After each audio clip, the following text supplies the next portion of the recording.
Hi friends, പുതിയൊരു വീഡിയോയിലേക്ക് എല്ലാവർക്കും സ്വാഗതം. ഈ റിവ്യൂ ഇഷ്ടപ്പെടുകയാണെങ്കിൽ മറക്കാതെ ചാനൽ സബ്സ്ക്രൈബ് ചെയ്ത് സപ്പോർട്ട് ചെയ്യണേ. അങ്ങനെ ആകാശിൻ്റെ പ്രീതിയുടെയും വിവാഹത്തിൻ്റെ അന്ന് തന്നെ ശ്രുതിനെ ഭീഷണിപ്പെടുത്തി അശ്വിൻ വിവാഹം കഴിക്കുന്നുണ്ട്.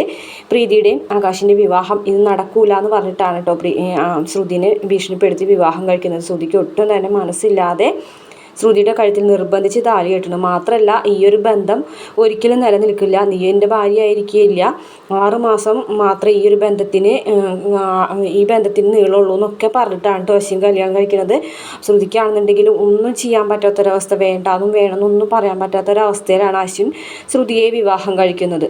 ഇതേ സമയം അശ്വിനും ശ്രുതിയും തമ്മിലുള്ളൊരു കണക്ഷൻ അറിഞ്ഞിട്ടാണ്, അതായത് അശ്വിനല്ല, ശ്യാമും ശ്രുതിയും തമ്മിലുള്ള ഒരു ബന്ധം അറിഞ്ഞിട്ടാണ് കേട്ടോ അശ്വിൻ നിർബന്ധിച്ച് ശ്രുതിയെ വിവാഹം കഴിക്കുന്നത്.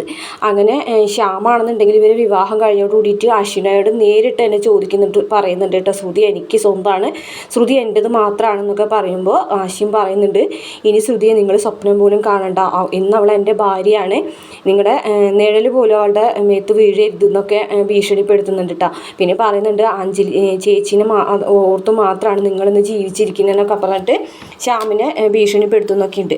എന്തായാലും ശ്രുതിയുടെ വിവാഹം കഴിഞ്ഞതോട് കൂടിയിട്ട് അമ്മയൊക്കെ ശ്രുതിനെ ഒരുപാട് വഴക്ക് പറയുകയും അടിക്കുകയും ഒക്കെ ചെയ്യുന്നുണ്ട്. അന്ന് അവരെ എല്ലാവരും മുന്നിലും നാണം കെട്ടുപോയി. പ്രീതിയുടെ വിവാഹത്തിൻ്റെ അന്ന് തന്നെ അശ്വിനെ ശ്രുതി വിവാഹം കഴിച്ചുകൊണ്ട് അങ്ങനെ അവരവിടെ നിന്ന് പിണങ്ങി പോകാൻ കേട്ടോ. ശ്രുതിനോട് പിണങ്ങിയിട്ട് അവർ വീട്ടിലേക്ക് തിരികെ പോകാണ്. പ്രീതിയും ഒരുപാട് ചോദിക്കുന്നുണ്ട്, ഇങ്ങനെ ഒരു തീരുമാനം എടുക്കാനായിട്ട് എന്താ കാരണം എന്നൊക്കെ ചോദിക്കുന്നുണ്ടെങ്കിലും ശ്രുതിക്ക് അതിന് മറുപടി ഇല്ല. കാരണം ഭീഷണിപ്പെടുത്തി വിവാഹം കഴിച്ചതാണെന്ന് പറയാനും പറ്റത്തില്ല.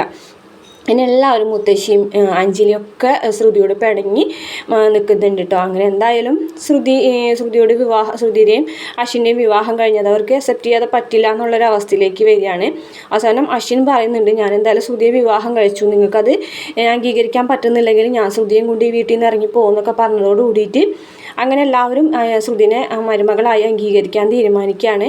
അങ്ങനെ അവരുടെ വിവാഹത്തിന് ആയ ഒരു മുറപ്രകാരമുള്ള ചടങ്ങുകളും കാര്യങ്ങളൊക്കെ ചെയ്യുന്നുണ്ട്. അങ്ങനെ അവർക്ക് ഫസ്റ്റ് നൈറ്റിന് വേണ്ടിയിട്ട് മണിയറൊക്കെ ഒരുക്കുന്നുണ്ട് കേട്ടോ. മണിയറ ഒരുക്കുന്ന സമയത്തൊക്കെ ശ്യാമ് ഭയങ്കരമായിട്ട് ദേഷ്യത്തിലുണ്ട്. മണിയറയിൽ ഇടാനായിട്ട് കൊണ്ടുവന്ന റോസാപ്പൂക്കളൊക്കെ കൈകൊണ്ട് ഞെരിച്ചൊക്കെ കളയുന്നുണ്ട് കേട്ടോ ശ്യാമ് ദേഷ്യം വന്നിട്ട്. അശ്വിനാണെന്നുണ്ടെങ്കിൽ ഇത് ഒരു തരം പ്രതികാര ബുദ്ധിയോട് കൂടിയിട്ടാണ് കേട്ടോ ശ്യാമിനെ നോക്കുന്നത്. അങ്ങനെ ശ്രുതിനെ മണിയറയിലേക്ക് അഞ്ജലിയാണ് കൊണ്ടുവരുന്നത്. അങ്ങനെ അവിടെ ആ ഫസ്റ്റ് നൈറ്റിന് അന്ന് അശ്വിൻ ഇങ്ങനെ ശ്രുതിയോട് വളരെ മോശമായിട്ടാണ് പെരുമാറുന്നത്. ഇനി എൻ്റെ ഭാര്യയല്ല, നമ്മൾ രണ്ടുപേരും തമ്മിൽ ഒരിക്കലും ഒരു ജീവിതം ഉണ്ടാവില്ല, ഇനി 6 മാസക്കാലം നിന്നെ ഞാൻ എങ്ങനെ സഹിക്കും എന്ന് ആലോചിച്ചിട്ടാണ് എനിക്ക് വിഷമം എന്നൊക്കെ ചോദിക്കുമ്പോൾ, പിന്നെ നിങ്ങൾ എന്തിനാണ് എന്നെ വിവാഹം കഴിച്ചത് എന്നൊക്കെ ചോദിക്കുന്നുണ്ട്. പക്ഷെ അതിന് മാത്രം അശ്വിൻ ഒരു മറുപടി കൊടുക്കുന്നില്ല. അവസാനം അന്നത്തെ ദിവസം നമ്മൾ ശ്രുതിനെ പുറത്താക്കി വാലടക്കുന്നുണ്ട് കേട്ടോ അശ്വിൻ. നീ ഈ റൂമിൽ വേണ്ടാന്ന് പറഞ്ഞിട്ട് പുറത്താക്കി വാതിലടച്ചിട്ട്, അശ്വിനാണെന്നുണ്ടെങ്കിൽ ഉറക്കം വരുന്നില്ല കേട്ടോ. ശ്രുതി പുറത്ത് തണുത്ത് വരച്ച് ഇരിക്കുകയായിരിക്കും എന്നുള്ളത് ആലോചിച്ചിട്ട് ഇടയ്ക്കൊക്കെ വാതിൽ തുറന്ന് നോക്കുമ്പോൾ ശ്രുതി ഇങ്ങനെ ഇരുന്ന് ഉറങ്ങുന്നതാണ് കേട്ടോ കാണുന്നത്. പിന്നെ അശ്വിൻ അവിടെ നിന്ന് ഒരു പുതപ്പൊക്കെ എടുത്ത് കൊടുക്കുന്നുണ്ട്. കാരണം മുമ്പ് ഒരു ദിവസം അങ്ങനെ പുറത്താക്കി വാതിലടച്ചപ്പോൾ ശ്രുതിക്ക് പനിയൊക്കെ വന്നില്ല. ഈ ഒരു കാര്യമൊക്കെ ആലോചിച്ചിട്ട് ഒരു പുതപ്പ് കൊണ്ട് ശ്രുതിയുടെ മേത്തേക്ക് ഇട്ട് കൊടുക്കുന്നുണ്ട്. പക്ഷേ ശ്രുതി അത് വലിച്ചെറിയാണ് കേട്ടോ ചെയ്യുന്നത്. അങ്ങനെ പിറ്റേ ദിവസം രാവിലെ അഞ്ജലി വന്ന് വിളിക്കുമ്പോൾ ശ്രുതിനോട് എഴുന്നേൽക്കാൻ പറയാണ് കേട്ടോ. ശ്രുതിനെ പെട്ടെന്ന് തന്നെ പിടിച്ച് വലിച്ചിങ്ങോട്ട് റൂമിലേക്ക് കൊണ്ടുവന്ന് ആക്കുകയാണ്. എന്നിട്ട് പറയുന്നുണ്ട്, പിന്നെ അവർ തമ്മിൽ ഭാര്യാഭർത്താക്കന്മാരായി ജീവിച്ചിട്ടില്ല എന്നുള്ള കാര്യം അഞ്ജലി അറിയരുത് എന്നുള്ള രീതിയിൽ പറയും. ശ്രുതിക്ക് ദേഷ്യം വരുന്നുണ്ട്. അറിയട്ടെ, ഇവിടെ ഉള്ളവരൊക്കെ അറിയട്ടെ, നിങ്ങളുടെ മനസ്സിലിപ്പോൾ എന്താണ്, നിങ്ങളുടെ ഉദ്ദേശം എന്താണ്, ഇവിടെ ഒക്കെ ഉള്ളവരൊക്കെ അറിയട്ടെ എന്നൊക്കെ പറയുന്നുണ്ട് കേട്ടോ.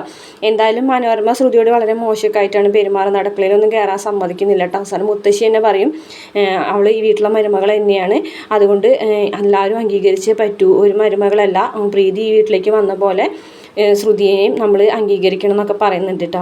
അപ്പോൾ ഇനി വരാനിരിക്കുന്ന ഒരു എപ്പിസോഡ് റിവ്യൂ ആണ് പറഞ്ഞത്. വീഡിയോ ഇഷ്ടപ്പെട്ടാൽ മറക്കാതെ ചാനൽ ഒന്ന് സബ്സ്ക്രൈബ് ചെയ്ത് സപ്പോർട്ട് ചെയ്യണേ.